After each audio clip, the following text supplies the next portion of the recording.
what he called the B kit, right? So the main kit, and then when it turned, the secondary kit he called the B kit. First it was electronics on signals, and then it became a hybrid of acoustics and electronics. So he started out with what you'd call, like you said, Mark, it's right on. It's like a standard, like double bass, few tom-toms. By 2112, somewhere between 2112 and Moving Pictures, he went to the big tubular bells behind him. Yeah. Again, a la kind of Carl Palmer. He was very influenced by the ELP, big Carl Palmer concert tom drum kit. So he kind of adopted that kind of thing, and then... But no gong, right? There was no gong behind him, was there? I can't remember. You know, it maybe early on he might have. I mean, Palmer did. We know that. Palmer had the two gongs, yes, right? That's right. With the Tims. On fire. Yeah, right. And that's Van right. Halen had the gun. He set it on fire. That's right. You know, right. So I don't remember Peart with a gong.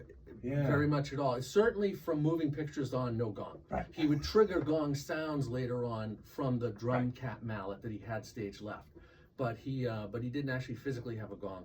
And then he had the tubular bells. He had, you know, wind chimes and wood blocks and all kinds of sounds. Right. And then he did this hybrid of, if you look on the left of his kit, he had the single-headed drums, which are called concert toms, which have a lot of definition and projection. And then in front of him and to the Single right, head, they're open underneath. Exactly, right. They're open underneath, and there aren't even lugs under them, so they're Right. only meant to be played from the top. And then the rest of the kit was double-headed, which is a rounder, more full sound. Mm-hmm. So it became part of his sound. When you hear the Right. as it starts out really high and you hear the roll, that's single-headed with Neil's touch. Right. And it became this completely iconic, identifiable, like every drummer in the world knows that's a Neil Peart type of fill. And it became part of how he played, how he approached the instrument, what he played, and the drum kit. So the drum kit was a huge part of his sound and of his style, and of course of Rush as a result. We put on the cover his R30 kit, and the R30 kit in particular, to celebrate their 30th anniversary, Rush's, he was inspired by Keith Moon's Picture of Lily kit, which was the famous, you know, premiere kit you see from Keith that he used to kick and blow up, right? And had all those images on it. Neil was really inspired by Keith and that kit, and this was like to kind of pay tribute to that, but also celebrate Rush's 30th, and the kit is extraordinary.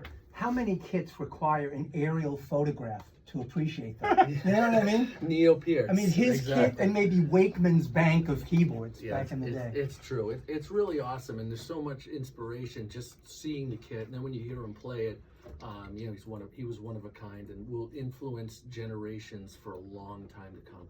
It's one of the things that you mentioned, and Michael, so did you, when you talk about this guy's, in particular, this guy's playing. The math rock people, you know, the people who are just insane all over the place, drummers can not be lyrical. They can tend to be like, I don't want to say